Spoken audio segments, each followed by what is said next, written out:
AAA Live! AAA Live!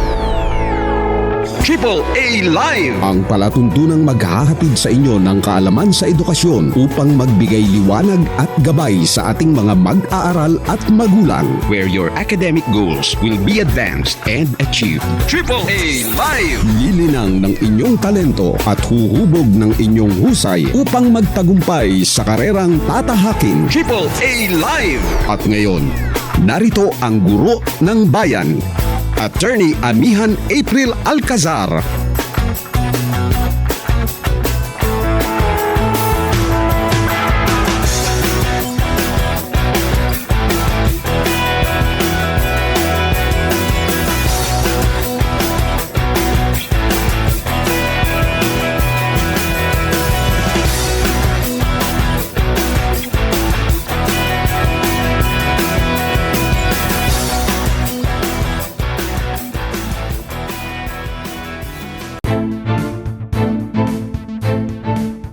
Good evening to all our listeners and viewers, and welcome to the Katipunan channel. This is Attorney AMIHAN April ALCAZAR, and tonight I'll be here with a very special guest.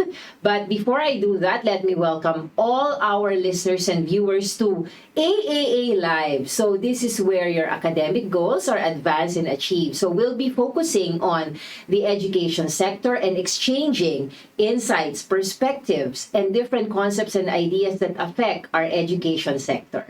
So, and this is our objective for this program. This is in line with our main function of extension. One of the primary functions for us is to use our educational expertise in order to benefit our community. So, for tonight, I'm very happy that our show is airing from the month of April every Wednesday from 7 to 8 in the evening.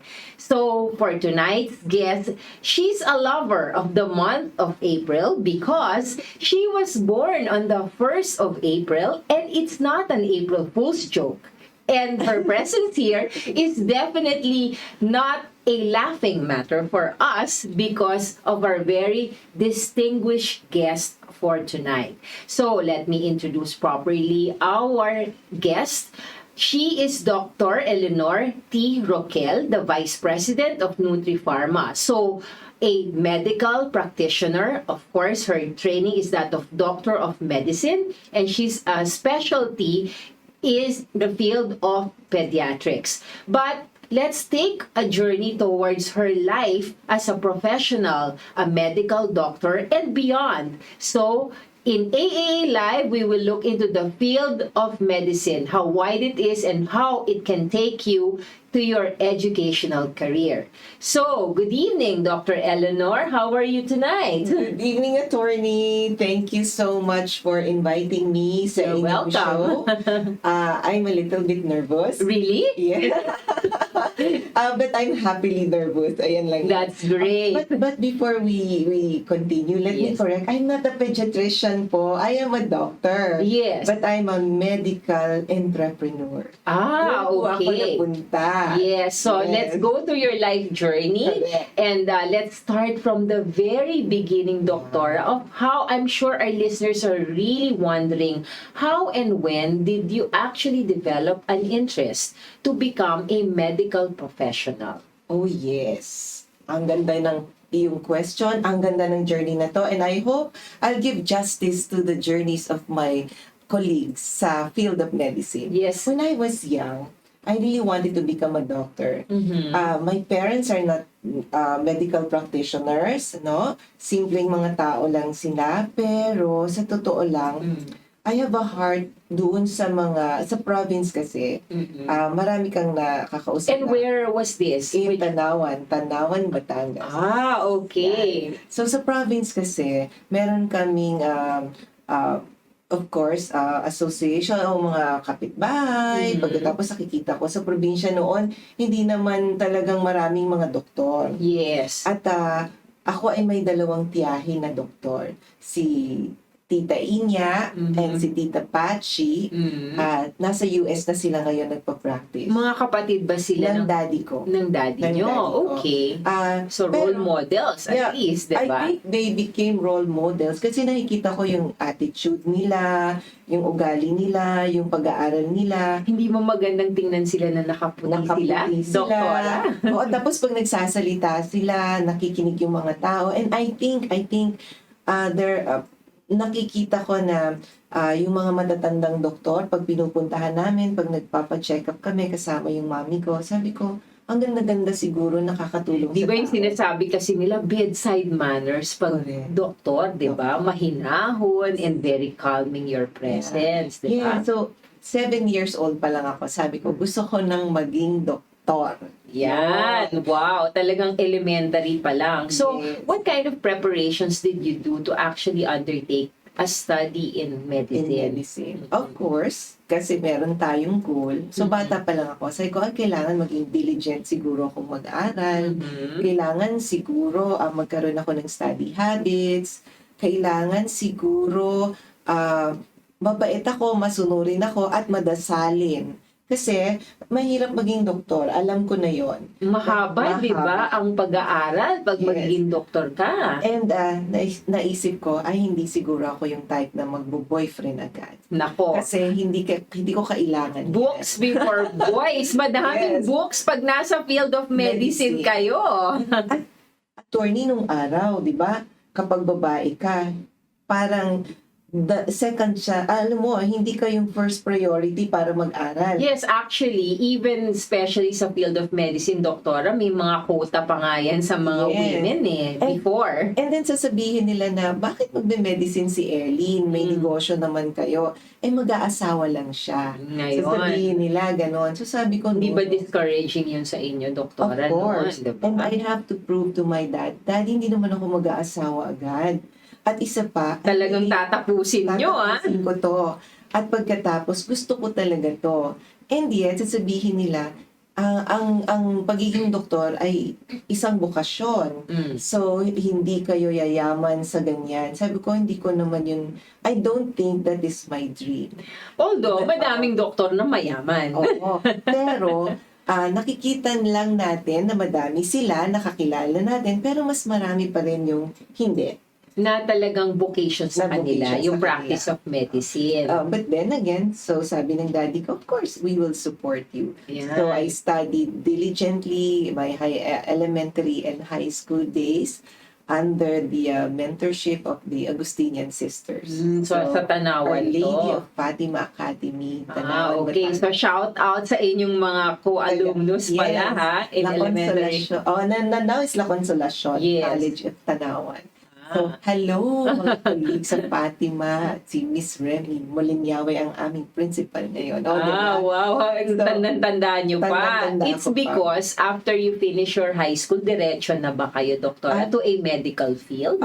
After I finished high school, nag-BS Medical Technology ako. Hindi kayo natatakot sa sight of blood? Hindi. Yan ang isang kailangan nyo, mga estudyante natin at mga magulang. Kung kayo magdudoktor, huwag kayong matatakot sa sight of blood. Of course. Kasi yan ang isang bagay na nakakahilo pag nakita mo na marami na. Yes. So, Isa ko doon, nahihilo ko sa sarili kong dugo. so nag-medical technology ako sa FEU, sa Far Eastern University. Yes, shout out to your college friends. Sa mga taga-PIO. Okay. Okay. And then, of course, sabi ko, kailangan matanggap ako sa Institute of Medicine. Ay, mahirap po ang mag-aral ng medical technology. Hindi ba meron tayong tinatawag na National Medical Admission Test, doktora? Was it already during your time? Meron na, diba? Correct. So, kailangan, first, you have to study well and focus. And at the same time, entertain yourself kasi nakakaloka rin ang mag-aral ng mag-aral. Akala ko yung law lang na pinag-aralan na nakakaloka. Yun pala pati medicine, nakakaloka din. Kasi parang ilalagay ka niya sa isang area na nakasiklusyon. Yes. Parang it's a seclusion area. na ikaw lang at libro mo. And kailangan mo talagang mag-aral ng mabuti. Of course, maraming salamat sa mga naging kabarkada ko, na mga best friends ko pa rin ngayon. Hanggang ngayon, fellow doctors na Oo, talaga. fellow doctors. At because sila yung nagbigay ng joy habang you're going through your journey as a medical technologist. So while you were studying medicine, ano yung masasabi mong mga qualities that you really have to develop as a medical student in order to survive the study of medicine? So after medical technology, I went into medical school sa FEU, and then I transferred to Our Lady of Fatima University. So hello naman sa mga taga Fatima dyan. Nako, mamaya malalaman mo pala yung isa nating kasama dito ay graduate din ng Our Lady of Fatima. Yes. So, alam mo, number one, first, ang pagdodoktor ay isang destiny. Talaga? So, hindi Tadhana ba yan, doktora? Hindi porket ikaw yung pinakamagaling or hindi porket ikaw yung pinakamahina ay hindi ka magiging doktor. Okay. So ano kaya ang kakaiba? Ang kakaiba is, number one, you have to really pray hard.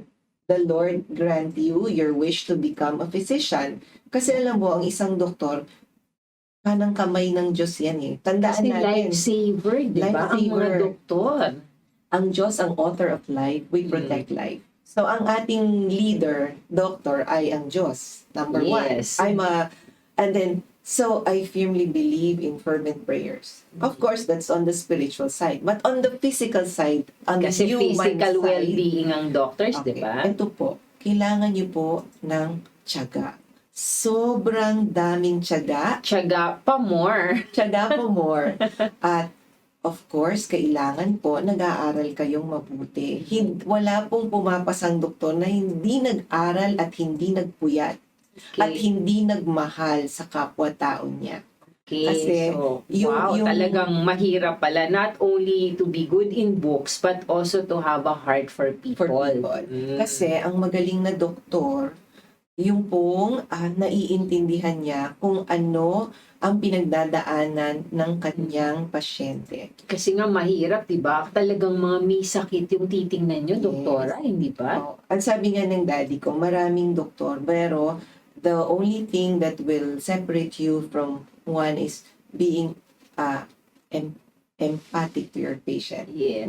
Pagmamahal sa tao yan. So you're able to put yourself in the shoes of your patient. Always. So I remember nung nagpa-practice ako, kasi syempre pag nagpa-practice ka, you deal with patients sa ward, no? And nagiging cooperative sila. The way yung manner ng pakikipag-usap mo sa kanila, nakukuha mo yung medical history, sinasabi nila sa iyo ang mga bagay na hindi nila masabi sa iba, which probably caused yung kanilang mga sakit. Yes. At meron, yun na nga yun. And sa totoo lang, Dahilan. attorney, there are times yung baon ko, yun ang ibibili ko ng dextrose, ibibili ko ng Kasi antibiotic syempre mga niya. pasyente siya, nakikita mo na they're suffering. Correct. And there were even times na, kasi nasa public hospital kami noon, habang nag-oopera kami, yung aming palang quarters, pinagnanakawan. So paglabas namin, Wala na yung mga gamit nyo. wala na kaming pambili ng pagkain.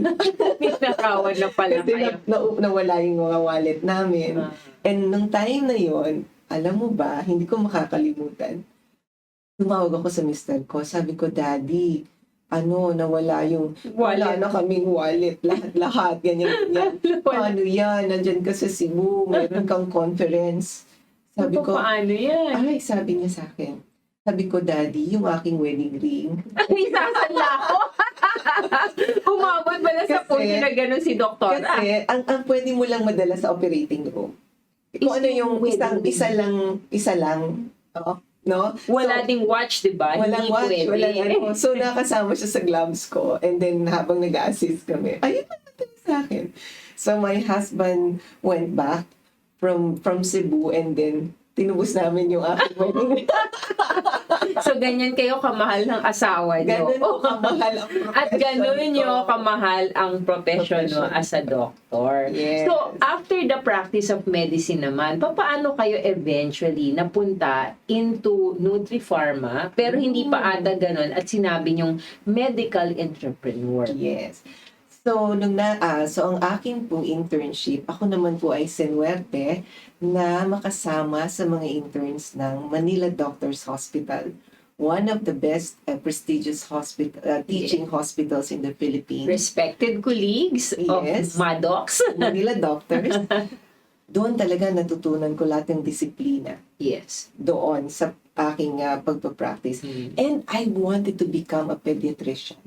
Yun yung sinasabi nyo kanina, that you wanted to be a pediatrician but did not eventually go into that practice. So, Okay? ginugroom ko na ang sarili ko doon. I'm trying to love my pediatric patients. Pag Mga meron bata to, diba? Oo. Ang kukulit. kukulit. Hindi mo sila natatanong pero marami silang opinion galing sa kanilang Mas magaling pa sa tay. doktor. Definitely ang mga bata. Yes. And then, so bago kami mag-start ng residency namin sa pediatrics noon, my husband asked me, sabi niya, honey, I think the family needs you. Kasi ang doktor po, walang Pasko, walang bagong taon, walang birthday, walang Holy Week. Wala yan. Talagang walang holidays Wala. pag doktor ka. Yes. So, sabi niya sa akin, once a doctor, always a doctor naman. Diba? Emergency nga, tatawagan ka. So, sabi niya sa akin, pwede bang tulungan mo na lang ako sa pagnenegosyo? So, Kasi may business po kayo. meron na kaming business noon. Tapos, so, umiyak lang ako. Umiyak ako ng umiyak kasi I have to die to myself. I wanted to become a pediatrician. After spending so many years studying and grooming yourself to become a doctor, di ba? Yes, paggising mo pa lang sa umaga, yun na yung nilalagay mo sa sarili mo. Magiging doktor ako, magiging pediatrician ako, I'll take care of my patients, I would love my patients. Lord, help me. Kasi nga, Binigay hindi ng ganun Diyos. kadali yun. Lahat ng mga challenges, barriers, mga exams, sleepless nights, In-overcome in-overcome mo, at saka yung mga practical exams. Di ba meron pa kayong related learning experience na nag-clinical duty Immersion. kayo sa hospital, immersion sa communities, Community. di ba? Yung mga rural doctors, Correct. doctors for the barrio, di ba? And always, nasa heart mo na yun, you know. Kasi it's a sacred profession eh. Yes, Ang pagdodoktor. vocation nga, di ba? Vocation yan. And then, one day, hihilingin sa'yo ng asawa mo to quit. Yes, na hindi na yon ang gagawin nyo. Yeah, at that sabi niya sa akin, once a doctor, always a doctor. So, simula noon, isang gabi akong umiyak ng umiyak. Hindi muna ako umuwi. Umiyak ng umiyak sa quarters. Pagkatapos, I had to, of course, formally resigned, no? Kasi Dun sa Manila doctors. hindi naman ganun eh. Kasi intern kami noon, we graduated as an intern, pero I had to tell mga batchmate ko, I'm sorry, hindi ko na matutuloy yung pediatrics. Na-residency. Oo, I'm sorry, hindi na matutuloy yung ating mga, alam mo yon, plano, kung yung mga application, Gagawin natin, hindi diba? na natin ipoproceed yung mga application, mga ganyan. So, of course, there were consultants that they were hoping na we will be together, na Pero magiging, hindi rin nga. yung mentorship namin ay magtutuloy-tuloy because that was my dream and they know that. And of course, mga babae sila, they felt bad na, di si Ellen, yung dream niya. Yes, No? paano na? Paano na? So, ngayon, after nun, umuwi ako and then I gathered myself and then sabi ko, tututukan ko itong negosyo ng asawa ko. So, ang aming negosyo nun, we distribute supplements. So, medyo related pa rin. Oo, related. Yeah, related related naman. talaga. And because magaling daw akong mag-report at saka kausap, masaya daw akong kausap kasi Bedside manners eh. at saka kalmado daw akong kausap. Mayroon akong mga naging mentors that they would love to bring me to their meetings Yes. and conventions. And I would even volunteer na doktora ako na po mag-drive sa inyo. Para lang kasama ko. Yung Siyempre, initiative, di ba? So, Volunteerism. correct. Part yan ng being a doctor. Kasi ayoko mawala. Ayoko sanang mawala sa system. But then again, I have to take care of a family business Yes, of course. na nakikita kong lumalaki. Yes. And then, came the time na totally nag-out na si Patrick sa company, sa United Laboratories. Tapos tinutukan niya na yung aming business. At nakita niya, to be able to make sustainable products, you need sustainable materials. Yes. And since we do supplements, we distribute supplements, sabi niya, magtanim kaya tayo nito. So, really going into the backward integration na. So, production of the raw materials for the supplements. Yes. And sabi niya, let's plant 10 halaman gamot para ngayon hindi makamawala sa circulation. So, maganda naman So, these are medicinal plants. Okay. like ampalaya, malunggay, lagundi. And all of those are endemic sa Philippines, hindi ba? Yes, Talagang yan ang mga plants na tubong atin sa Pilipinas. Yes. Okay. And then, so nagkaroon kami ng farm, and nagkaroon kami ng maliit na planta sa Tanawan, sa Natatas, Batangas, which is now called Binhi Bio Farm and Natural Health So, Ingredients dun sa Company. hometown nyo talaga. Minsan, sinasabi ng mayor, bakit kaya sa dinami-dami ng lugar, hindi ka naman taga-Tanawan na at ikaw ay taga-Pasig, dito mo nilagay sa Tanawan ng plantation. Sabi ko, maraming salamat po. Ganyan ka-inlove ang asawa ko sa akin. Kasi ayaw umalis. So, pero ako ay nasa Pasig, attorney. Taga-Pasig na sa ngayon. Yeah, sa ngayon. And then, because of that, na-create yung aming distribution arm ng aming raw materials, which is PH Nutripharma. Kaya eto po yun, yung PH Nutripharma. So, of course, dahil ayaw ko namang nawawala sa circulation, nagkaroon kami ng chance na makabuild ng isang agency. No, it's a service agency that advocates corporate shared responsibility. Yes. So, gumawa kami ng mga projects about nutrition, about tree planting, etc., etc. And in 2010, sa tinagal-tagal ng aking pagnenegosyo, I was awarded one of the top 10 entrepreneurs of 2010 under the category of a modern innovator. Yes, kasi nga, yung innovation nyo dun sa medicinal plants. Hindi, yung innovation ko, yung parang na-innovate ko yung sarili ko from a doctor to a social entrepreneur to, sabi nila, you're a successful businesswoman. Yes. Sabi niya. So, transformation pala yun from being a medical doctor, which is where you really started, dun sa field of medicine, and then now into entrepreneurship. Opo. And, attorney, sa totoo lang, noon ko na-realize, no, pag tinitingnan ko yung journey ko na yan, natutuwa ako and I'm very happy na ako ay nag-medicine. What was the value of the field of medicine to you and your life? Because it was the discipline of my pursuing to become a doctor, yung lahat ng discipline na natutunan ko doon, ngayon yung ginagamit ko sa mga trabaho na ginagawa ko. Number 1, commitment. Yes. Alam mo, ang mga nasa medical profession, nurses, medical allies, doctors, they are the most committed person. Kaya nga frontliners ang tawag sa kanila, doktora. Yes, to the point na tingnan mo nga itong COVID na to, lahat natatakot. Their life. Lahat natatakot, pero sino yung nandyan dyan? Because committed sila. Walang umaatras. No? Siguro, nagkaroon na ng baha, lindol, and everything, pero ang mga doktor, ang mga nurses, nandiyan talaga, disaster areas, disaster times. Di ba, attorney, you have to commit yourself to something. Now, you have to enjoy it while committing yourself. Alangan namang lahat na lang ay puro problema. Yes.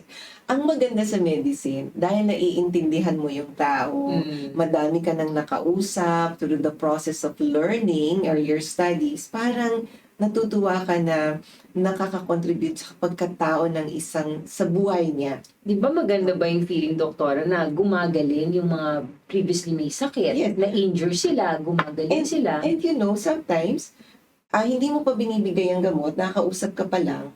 Magaling na. Magaling Yan na. ang magaling na Yeah. doktor. We have patients, nakikita ko, high blood pressure. Ang taas-taas.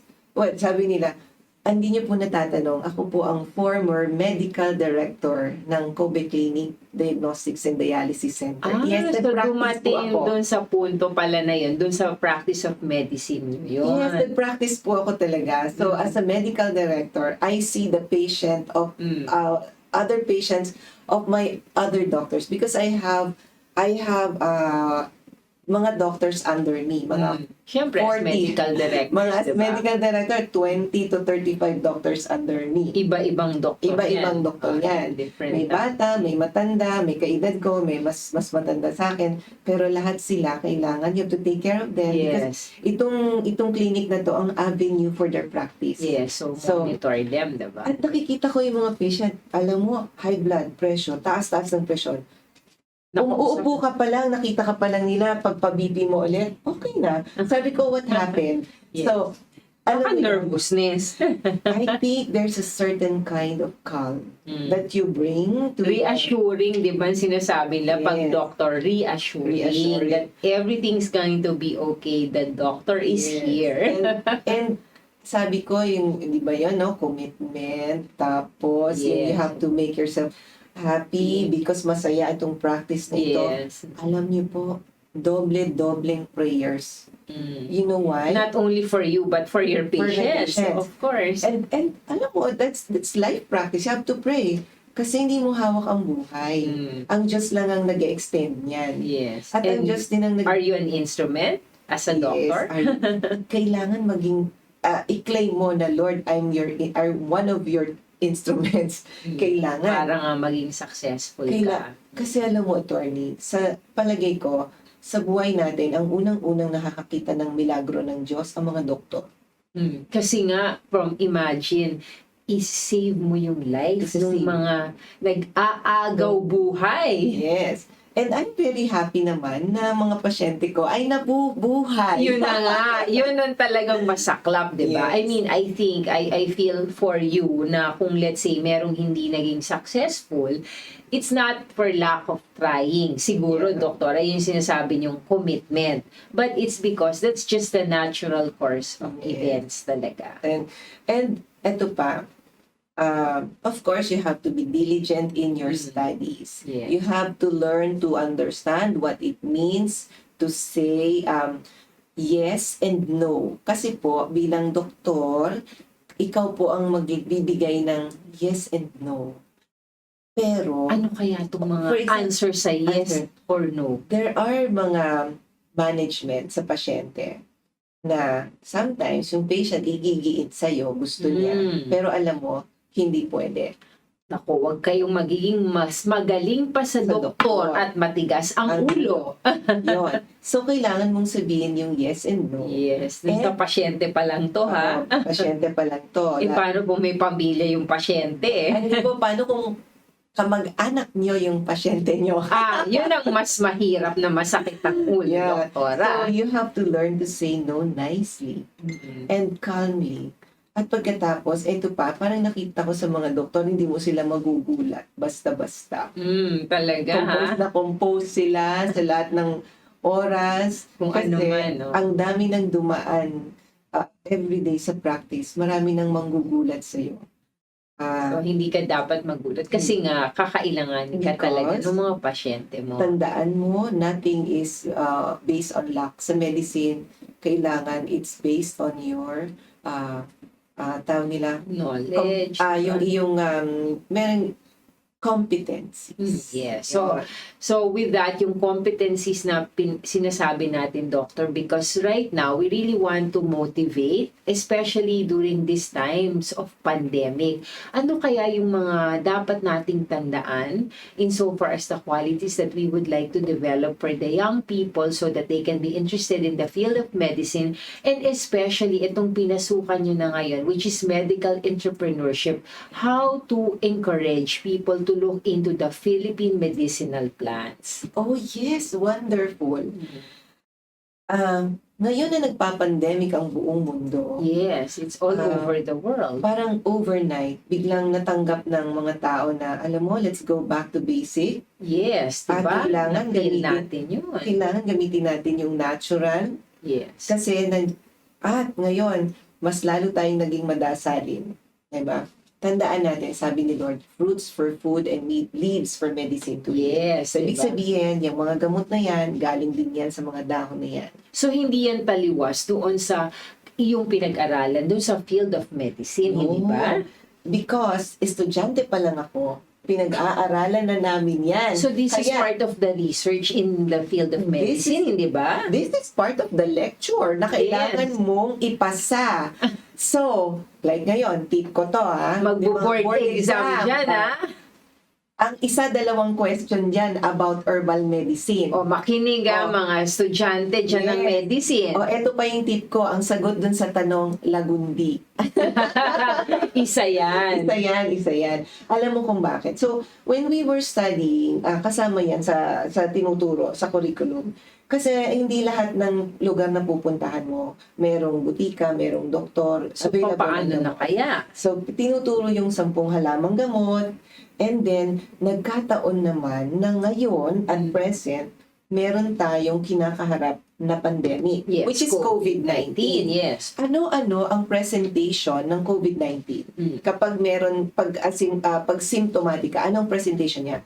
Respiratory yung presentation. Diba? Hindi daw makahinga. Okay. Diba? At pagkatapos ay nagkakaroon na ng complication yung multi-organ system. And Then, then, sinasabi niya pneumonia, etc. etc. Okay. Matagal na panahon na po, no, na napatunayan na meron tayong mga halamang gamot na talagang effective. So pag-usapan natin yung halamang gamot na effective. And this is Philippine endemic plants, hindi ba? Opo. Yes, so pag-usapan natin yung halamang gamot na nakakatulong sa respiratory system ng tao. Yun pa, Kasi COVID-19 ang pinag-uusapan natin, so doktora, diba? ang ano natin is sa respiratory system ng tao. Yun yung paghinga po natin. And ang halamang gamot na yan, ang tawag po ay lagundi, Vitex negundo. Maraming mga Scientific name lagundi sa ibang parte ng Asia, pero ang halamang gamot na Vitex negundo lagundi na pinag-aralan, na patunayan dito sa Philippines ay yung Vitex negundo natin is good for cough and asthma. So respiratory ailments din yan. Oo. Kasi ang pag-ubo ay isang paraan ng tao para i-expel kung Yung ano toxin, diba? yung foreign or hindi Object. tama sa kanyang katawan. So inuubo ng tao 'yan. Ngayon, kapag nagpo-progress yan, nagkakaroon matagal na, merong mga tao na nagde-develop ng asthma o talagang may asthma na sila. Congenital, diba? Or nagkaroon sila ng asthma dahil matagal na silang may ubo, no? Or meron silang allergy at ang manifestation ay asthma, ang lagundi din po ang gamot dyan. Bakit? Kasi ang lagundi, according to study, is a good bronchodilator. Ano na nga ba Ang yan? ibig sabihin po yan, attorney, pinapaluwag niya ang daluyan ng hangin sa iyong katawan. From here hanggang dito sa So, iyong makakahinga lungs. kayo. Kaya bubukas yan, nakakahinga ka. At pagkatapos, ngayon, sa pag-aaral, no, ang lagundi is antibacterial, antiviral. Wow! So, etong mga COVID, hindi ba viral Viral. to? So, Infection? So, pwede siyang magamit doon. And you have to discover ano-ano ba ang causes ng sakit natin. Mamimili ka lang naman kung hindi viral, bacterial. Yun. Kung ang lagundi pala ay napag-aralan na antibacterial, antiviral, kailangan mo na lang ma-discover kung saan mo siya gagamitin. I have patients na may nag-lose bowel movement. Okay, Okay. diarrhea, hindi ba? Diarrhea. Pag pinainom ko ng lagundi, sasabihin nila, Doktora, okay po ako. Well, probably ang cause ng iyong diarrhea is viral or bacterial. Yeah. bacteria. So, we just need to put other medicine para mas maging mag-okay ka. So, is it a preventative medicine? It's a medicine no for cough and asthma. Ngayon na may COVID, Paano kaya? paano kaya? Wala pa tayong natatagpuan, nadidiscover na gamot. So, tanggalin ko ngayon yung aking pagiging negosyante. Isusuot ko ngayon yung aking hat ng doktor ako. Yes. Anong masasabi niyong advice, Doc? Advice. Di po ba nag-roll out na ang vaccine? Yes. Magpabakuna po kayo. Okay. So, yan ang advice ni advice Doktora. number one. Pero, kung dahil kulang ang bakuna o kaya naman ay ayaw ninyo dahil matigas ang ulo nyo, misguided kayo o confused kayo o ayaw nyo lang talaga. One. Takot sa injection, Doctor. Number two, gusto ninyo pero hindi kayo pwedeng bakunahan Yes. kasi children. Wala pa, pregnant- di ba? Wala pang study dyan. Pregnant women, hindi pa yan masyadong acceptable, no? Hindi pa natin natatapos yan. Mga senior, kasi wala pa, no? Wala pa, hindi pa nag-roll out natin. O kaya mga immunocompromised patient like my husband, transplant patient. So, hindi siya basta-basta hindi pwedeng pwede, no? Na babakunahan. vaccination. Anong gagawin natin? So, paano Wala nga? namang gamot. Then, ang sinasabi ko sa pasyente ko, attorney, at sa ating lahat, sa inyo pong lahat, kung sa palagay nyo, nakaharap nyo si COVID, O, meron pwede kayong po naging ba- close contact, halimbawa nyo. pwede po ba? O maglagundi na kayo, no? Merong mga tsaa na So, naiinom yan, di ba? Okay. Pagkatapos, sabi nila, yung daw steam, gamitin mo. Habang sinatsa mo, pinapakuluan mo, Okay, pwede lalapin mo rin. na rin.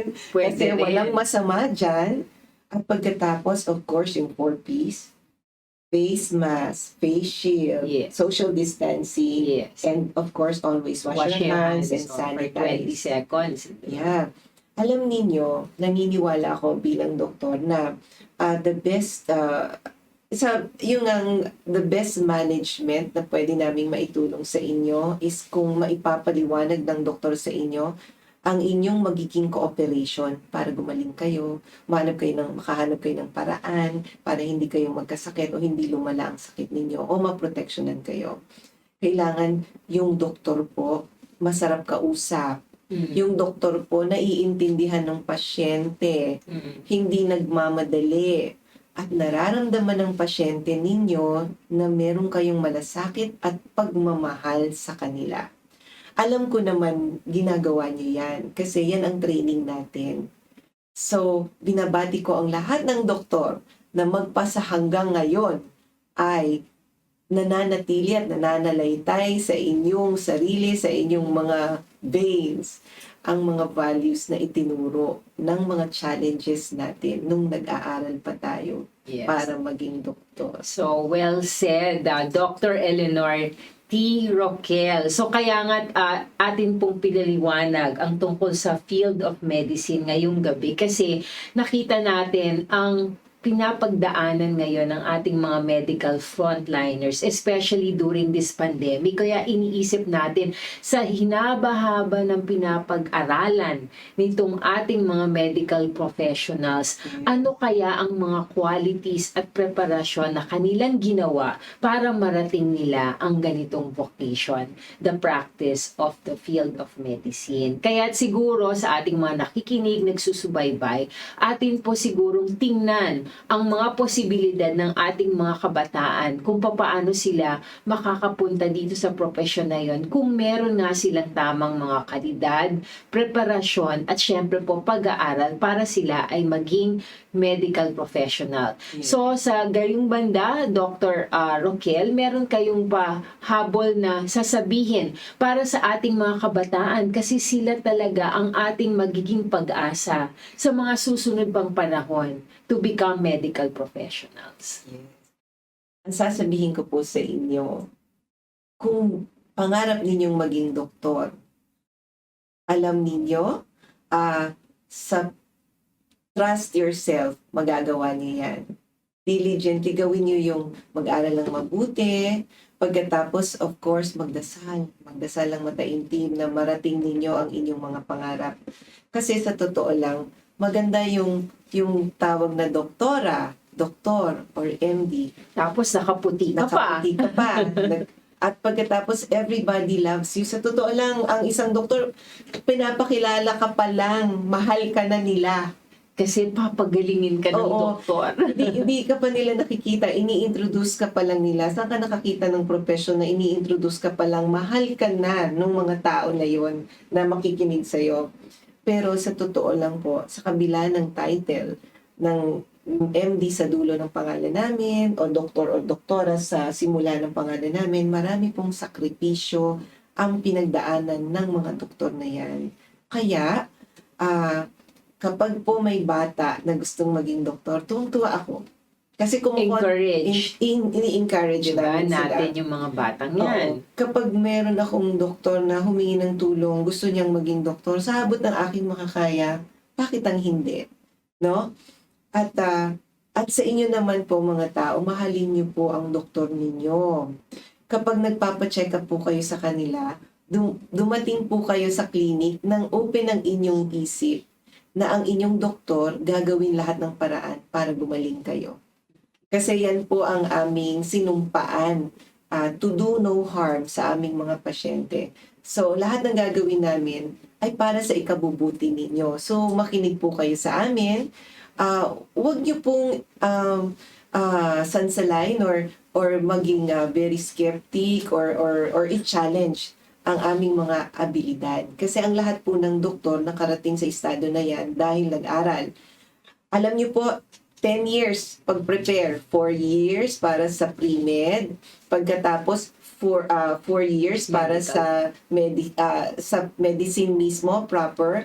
Pagkatapos meron kaming 1 year na internship, pagkatapos magre-review kami para ipasa namin ang boards na yan. Papasok kami ng residency, pwedeng 4 years, pwedeng 5 years. Pagkatapos ng residency namin, magsa-specialize po kami another 2 years to 4 years. So, alam niyo po, napakahabang panahon na kinalimutan ko ng magbilang. Kasi, after ng specialty na yan, specialization field namin, kailangan pa rin namin to undergo continuing medical education for us to renew our license. Taon-taon, siguro may 2 hanggang 3 conventions ang ina-attenda namin. Patuloy kaming nagbabasa, patuloy kaming uma-attend ng mga lectures, patuloy kaming naghahanap ng i-improve namin sa aming profession at sa aming sa aming personal na buhay. So, medicine is a life learning process. Kaya mahalin niyo po ang inyong mga doktor. At pag mahalin po yung mga doktor, mas madali niyong mararamdaman na mahal din nila kayo. So, ayan yung mga doktor, mahal nilang mag-aral para sa ikakabuti ng lahat ng kanilang mga pasyente. Bukod sa mahal ang mag-aral. Yes, at mahal talagang mag-aral ng medisina. So, sana po tonight's episode in AAA Live really gave you an insight into the field of medicine. So, to all of our viewers and listeners, those who are really interested, I'm sure Dr. Roquel gave you some very comprehensive ideas of what medicine will entail, including the expenses, what sacrifices will need to be done, what qualities the medical student should have, and what kind of career a medical professional may look forward to. So again, this is Attorney Amihan April Alcazar here at AAA Live, where your academic goals are advanced and achieved. So till next time, we are airing every Wednesday, 7 to 8 p.m. at Katipunan channel. So stay safe and healthy, everyone, and good evening.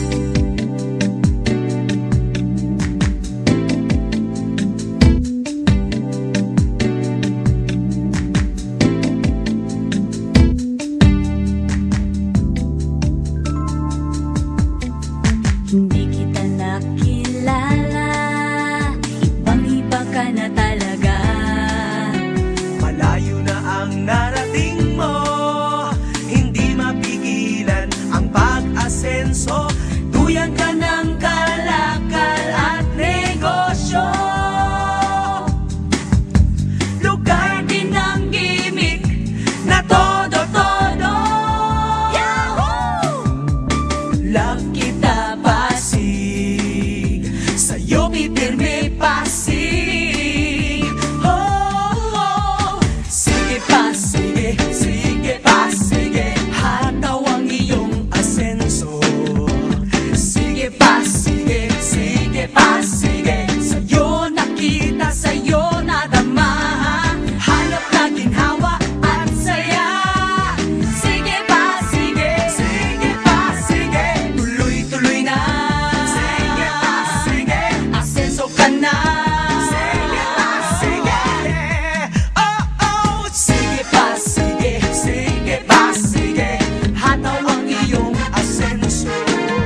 AAA Live! Inyong napakinggan si Attorney Amihan April ALCAZAR. AAA Live! Naway kinapulutan ninyo ng impormasyon at kaalaman ang talakayan ng mga ekspertong nakapanayam mula sa iba't ibang larangan ng edukasyon. AAA Live! Ang AAA Live ay mapakikinggan at mapanonood sa Katipunan Channel tuwing araw ng Miyerkules alas 7 hanggang alas 8 ng gabi. Where your academic goals will be advanced and achieved. AAA Live! Hanggang sa muling pagtatanghal.